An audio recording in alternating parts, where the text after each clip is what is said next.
Well, good morning and welcome to your Friday 5 for 5. As always on Friday mornings when I join you, I'm Adam, the worship pastor here at Islands First, and I'm so glad to be able to share with you this morning from the book of Proverbs. As we read in Proverbs 18:21, the tongue can bring death or life. Those who love to talk will reap the consequences. You know, according to sociologists, the number of words spoken by the average man in a given day is about 10,000, while the average woman uses about 25,000 words in a day. There was a pastor that was teaching on the power of the tongue one Sunday morning, and he gave this very statistic. When an older woman just blurted out during the sermon, that's because we have to keep on repeating ourselves to you men. How many of you ladies this morning can relate to this? You know, when we look at this verse, we read, the tongue can bring death or life. Those who love to talk will reap the consequences. Have you ever really thought about that? I mean, have you thought about how words can either speak life or they can speak death?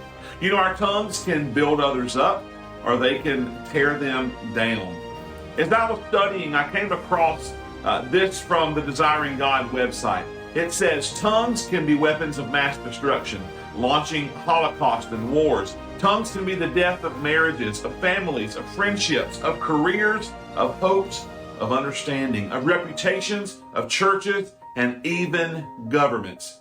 But that same tongue can also bring life.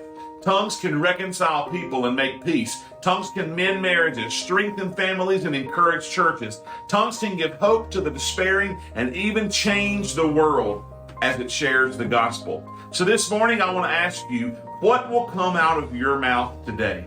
Will you speak death or will you speak life? Will you build up or will you tear down?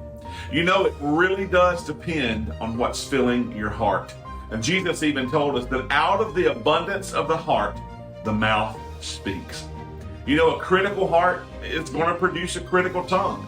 A self-righteous heart is going to produce a judgmental tongue. An ungrateful heart is going to produce a grumbling tongue. But a loving heart, that's going to provide a gracious tongue. And a trusting heart is going to produce an encouraging tongue. You know, I want you to pray like David did in Psalm 141:3. He said, take control of what I say, O Lord, and guard my lips. This week, I encouraged our choir with Psalm 71:8. And I want to leave that with you today. It says, let my mouth be filled with your praise and with your glory all the day. You know, when we're spending our time praising our Savior and telling of all that He's done for us, there's going to be little time for our tongues to bring death. So this week, I want you to choose to fill your mouth with words of praise and of life. I really can't wait to worship with you this Sunday because our choir is going to be back. I missed them so much last week, but they're going to be back with me this week.